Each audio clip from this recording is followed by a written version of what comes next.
हमारे गुरुदेव आनंद घन सद्गुरुदेव सबको आनंद देने के लिए इस धरा पर आए हैं और अपना सत्संग करवाकर सभी का जीवन अमूल्य बना रहे हैं।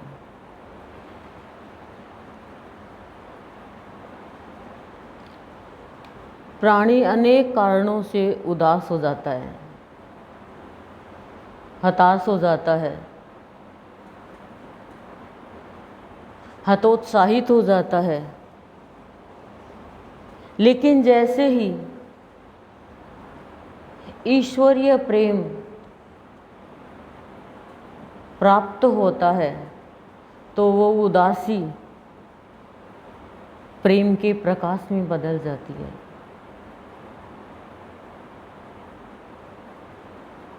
अनेक कारणों से हमारा ये दिल भारी रहता है, बोझिल रहता है, दबा हुआ रहता है बोझ से। कभी चिंता, कभी कोई कारण का दुख, कभी और कोई परेशानी यानी मानसिक क्लेश के कारण। कारण हम सब इस संसार में आकर जीव भाव में जीने लग गए और जीव भाव के कारण हमारा ये जीवन अशांत, परेशान, विचलित, घबराहट, अनेक बीमारियों का शिकार हो गया। हम अपने जीवन की कीमत कर नहीं पाए क्योंकि हम समझ ही नहीं पाए कि जीवन की भी कीमत है क्या। परेशान होते रहे। लेकिन जैसे ही सद्गुरु देव की दृष्टि पड़ती है प्राणी पे तो भीतर से एहसास होता है कि हाँ, उत्तेजनापूर्ण वार्ता करने से प्राणी कभी भी अपने जीवन की कीमत को नहीं समझ पाएगा। और उत्तेजनापूर्ण वार्ता वही करता है जो जीव भाव में रहता है, जो अहंकार से भरा हुआ रहता है।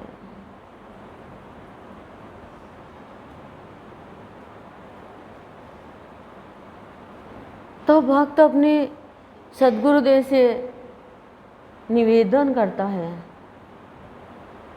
कि प्रभु, मेरा वेदना से भरा हुआ ये जीवन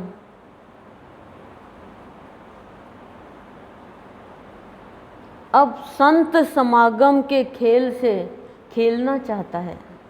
इतना कहते ही तो संत एहसास करा देते हैं कि हम तो रस संसारिक वस्तुओं में खोज रहे थे, संसारिक लोगों में खोज रहे थे, लेकिन भावना में एहसास होता है कि रस तो तेरे भाव में है। और ये भावना का एहसास प्रातः काल से ही इष्ट की कृपा से एहसास करा रहा है, क्योंकि आज 13 है, आज विशेष तिथि है।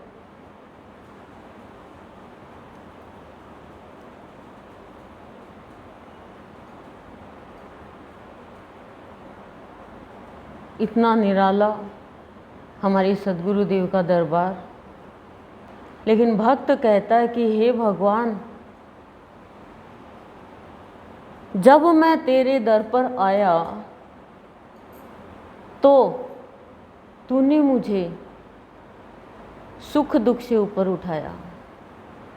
मेरे जीवन में 2 ही था कारण कि सुख मिले, लेकिन फिर भी बीच में दुख पता नहीं कहाँ से आ टपकता। दुख बड़ा भाई हो गया, सुख छोटा भाई हो गया। फिर तो डर का एहसास होने लग गया कि सुख आया तो अब दुख आएगा, और दुख आता तो मन में थोड़ी शांति सी रहती कि अब सुख आएगा। बस इसी 2 पाटों के बीच में जिंदगी बीत रही थी।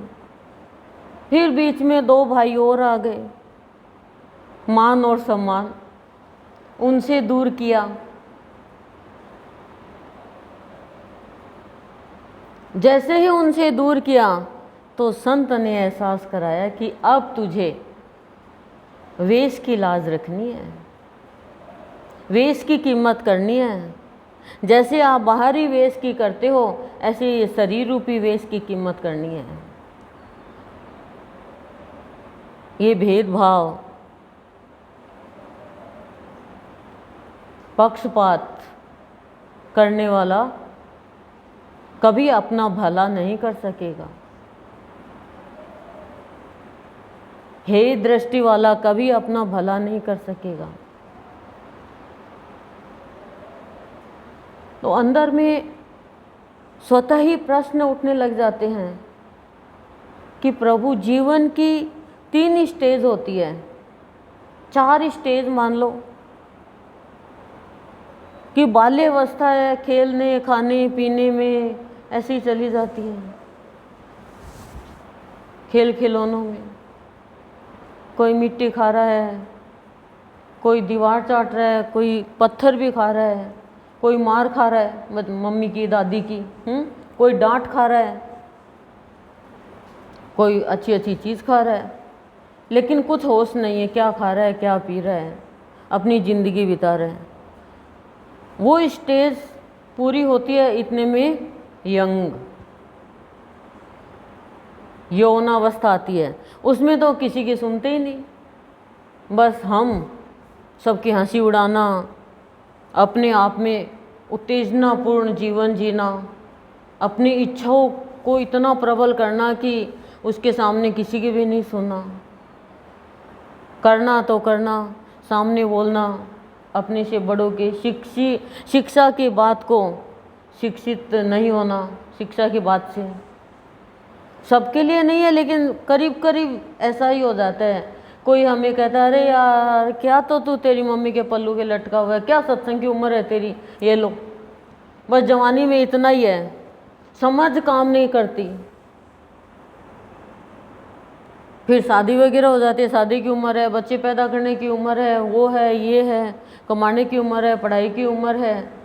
अब गृहस्थी में बंध गए, इतने में तो कब वृद्धावस्था आ गई, कब चश्मा चढ़ गया, कब दांत चढ़ गए, कब बाल सफ़ेद हो गए, कब मसल्स पेन हो गया, कब किसी के जॉइंट पेन हो गया, कब वीकनेस आ गई, कुछ नहीं पता चलता। अब क्या बचा, कब सुंदरता ख़त्म हो गई। अभी कभी एक बच्चा रो रहा है, ले तो दूध पी ले, इतने में दूसरे ने मार दिया थप्पड़ के, इतने में रो मेरा टिफ़िन तैयार कर दे, इसी में हमारा एक पैर यहाँ एक पैर यहाँ, एक हाथ यहाँ एक हाथ वहाँ, इतने में कुछ सामने है उसके चट, अरे क्या हुआ समझ में नहीं आया। रोटी तो मांगे, इतने में कोई सास कहती है वो दे, अरे क्या हो रहा है ले, लेकिन कोई प्रॉब्लम नहीं समझता है उस समय।